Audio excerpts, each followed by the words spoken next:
কোরআনের একটা আয়াত পড়েছি, এই কোরআনের আয়াতের মধ্যে আছে আল্লাহ রাব্বুল ইজ্জত বলেন, ওয়ামা লাকুম লা তুকাতিলুনা ফি সাবিলিল্লাহি ওয়াল মুস্তাদাফিনা মিনার রিজালি ওয়ান নিসাই ওয়াল বিলদানিল্লাযিনা ইয়াকুলুনা রাব্বানা আখরিজনা মিন হাযিহিল ক্বরিয়াতিজ যালিমি আহলুহা ওয়াজআল লানা মিন লাদুনকা ওয়ালিয়্যা ওয়াজআল লানা মিন লাদুনকা নাসীরা। ভাই, প্যালেস্টাইন ফিলিস্তিনের যে অবস্থা, এই আয়াতের দিকে তাকাইলে মনে হয় আমাদের বাইসে থাকার থেকে মাটির নিচে যাওয়াই ভালো। আমরা ৭১-এর সময় বাবা চাচাদের মুখে শুনছি গণু কবর দেয়। গণু কবর কি বলে? এটা খুঁজে লাশের পর লাশ ফেলতেছে, এটারে গণু কবর বলে। তো আমরা এরকম দেখি যে ফিলিস্তিনির বাচ্চাদেরকে এরকম গর্তের ভিতরে ফেলতেছে আর বিরাস ফায়ার করতেছে, আবার এটা ফেলতেছে, লাশের পর লাশ, লাশের পরে লাশ ফেলতেছে। এরাও মুসলমান কিনা বাপ? আমাদের দেশের উপর যে ওইরকম আসবে না, এটা কিভাবে আপনি নিশ্চিত হয়ে বসে রয়েছেন? এটা আমাদের দেশের উপর আসতে পারে। আল কুফরু মিল্লাতুন ওয়াহিদা, সব দুনিয়ার কুফরি শক্তি এক, সব এক। আর আমরা মুসলমান হলো ৭২ দল। কয় দল? ৭২ ফেরকায় বিভক্ত। আমরা এক হইতে পারতেছি না। ওই একজন সুন্নি, একজন ওহাবি, একজন খারেজি, একজন রাফেজি, একজন কওমি, একজন দেওবন্দি, একজন তবলিগি, একজন চরমুনাই। কিরে ভাই, দলের শেষ আছে? কিন্তু আল্লাহর নবী বলেন, আল কুফরু মিল্লাতুন ওয়াহিদা, দুনিয়ার সব কুফরি শক্তি এক। আর আমরা হচ্ছে এক ঘরের ভিতরে ৫ গ্রুপ। তো কিভাবে আমরা আমাদের আত্মরক্ষা করব? আমরা তো এইভাবেই মানুষের কাছে আমরা হেরে যাইতেছি।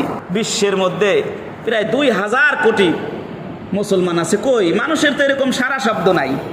এক ভাইয়ের সামনে আর এক ভাইরে গুলি করে মারতেছে, প্রতিবাদ নাই, প্রতিবাদ নাই, কোনো মিছিল নাই, কোনো অবরোধ নাই, কিছু নাই। আবার হাজারো পণ্য দোকানে, ওই পণ্যগুলি আমি ব্যবহার করতেছি, আমার ছেলেমেয়ের জন্য কিনে দিতেছি, আর এই সব লভ্যাংশ আমার উপরেই আসতেছে। আমি দোকান থেকে ইসরায়েলের যত পণ্য কিনতেছি, এই সব পণ্যের লভ্যাংশ দিয়ে ঠিক আমার মুসলমান ভাইয়ের উপর গুলি কিনে গুলি করতেছে। এইটাই তো পারতেছি না আমরা তাদের পণ্যগুলো বয়কট করতে, পারতেছি না আমরা তাদের পণ্যগুলো না কিনে থাকতে। মুসলমান আমি বুঝতেছি না কোনটা আমার কেনার দরকার আর কোনটা দরকার না। আমরা বলতেছি যে আমরা তো তাকে সাহায্য করি না, পণ্য কিনলেই তো সাহায্য হয়। কথা বোঝেন নাই? আমি একটা দোকান দিছি, এই দোকানে যখন বেচা কেনা হবে, তাহলে এই মালিক আমি হিসাবে লাভ হবে কিনা? লাভ হবে না। এই লভ্য টাকা দিয়েই তো মুসলমানের উপরও অস্ত্র কিনে মুসলমানদের বিরুদ্ধে ব্যবহার করে মুসলমানদের। এই জন্য বাপ, আমাদের একটু ভাবার দরকার। এই আয়াতের মধ্যে আছে, আল্লাহ বলেন, ওয়ামা লাকুম লা তুকাতিলুনা ফি সাবিলিল্লাহ, তোমাদের কি হলো? তোমরা কেন আল্লাহর রাস্তায় জিহাদ করতেছো না? আল্লাহর রাস্তায় কেন বের হইতেছো না? সুবহানাল্লাহ। আল্লাহ আমাদের বলতে, কেন বের হও না? কি হয়েছে তোমাদের? তোমাদের মুসলমানের শরীরে কি রক্ত মাংস নাই? অথচ হাদিসের মধ্যে আসছে, আল্লাহ নবী বলেন, আল মুমিনুনা কারাজুলিন ওয়াহিদিন ইনিশতাকা আইনুহু ইনিশতাকা কুল্লু। সুবহানাল্লাহ। সব মুসলমান একটা দেহের মতো। সব মুসলমান কার মতন ভাই? একটা দেহ। আমরা যারা আছি এখানে সব মুসলমান একটা দেহের মতো। তো দেহের কি থাকে ভাই? এই দেহের মধ্যে 2টা হাত থাকে, 2টা পা থাকে, 2টা কান থাকে, 2টা চোখ থাকে, জবান থাকে, কর্ণ, নাসিকা, এগুলোই তো থাকে। আমার হাতে যদি কেউ বাড়ি দেয়, তাহলে পুরা ব্যথা আমার শরীরে অনুভব হয় কিনা? আমার মাথায় যদি কেউ হিট করে, আঘাত করে, পুরা সব জায়গায় ব্যথা হয় কিনা? তাহলে আল্লাহ নবী বললেন, পুরা মুসলমান জাতি একটা দেহের মতো। ঠিক ফিলিস্তিনের মুসলমান মায়ের খাইতেছে, এই মায়ের খাওয়ার ব্যথা আমার শরীরে আসার দরকার, তাহলে আমি মুসলমান, নতুবা না, নালে আমি মুসলমান না। নবীর ভাষ্য অনুযায়ী আমি মুসলমান না। এই জন্য আল্লাহ বলে, ওয়ামা লাকুম লা তুকাতিলুনা ফি সাবিলিল্লাহি ওয়াল মুস্তাদাফিনা মিনার রিজালি ওয়ান নিসা, তোমরা কেন বিরোধিতা করতেছো না ইহুদিদের?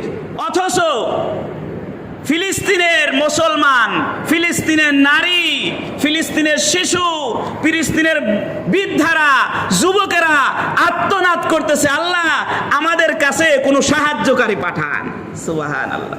কি ভাই, তাদের কান্নায় পুরা আকাশ বাতাস থম খেয়ে যাইতেছে, পুরা আকাশ বাতাস বাকরুদ্ধ হয়ে যাইতেছে, গুলির পর গুলি, গুলির পর গুলি।